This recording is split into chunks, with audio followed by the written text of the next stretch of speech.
সরকারি চাকরিতে প্রবেশের সর্বোচ্চ বয়সসীমা ৩২ বছর নির্ধারণ করে অধ্যাদেশ জারি করা হয়েছে। সোমবার রাষ্ট্রপতির জারি করা অধ্যাদেশে বলা হয়, সরকারি চাকরির পাশাপাশি স্বায়ত্তশাসিত, আধা স্বায়ত্তশাসিত, সংবিধিবদ্ধ সরকারি কর্তৃপক্ষ, পাবলিক নন ফিনান্সিয়াল কর্পোরেশন সহ স্বশাসিত সংস্থাগুলোতে সরাসরি নিয়োগের ক্ষেত্রে একই বয়সসীমা কার্যকর হবে।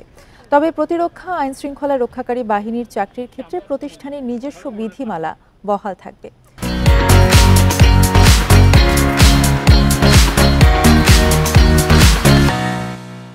চাকরি প্রত্যাশীরা কয়েক বছর ধরে বয়সসীমা ৩০ থেকে বাড়িয়ে ৩৫ বছর পর্যন্ত করার দাবিতে আন্দোলন করে আসছিলেন। এদিকে একজনের ৪ বার বিসিএস পরীক্ষায় অংশ নেওয়ার সুযোগের যে সিদ্ধান্ত অন্তর্বর্তী সরকার নিয়েছিল, সে বিষয়ে এই অধ্যাদেশে কিছু বলা হয়নি।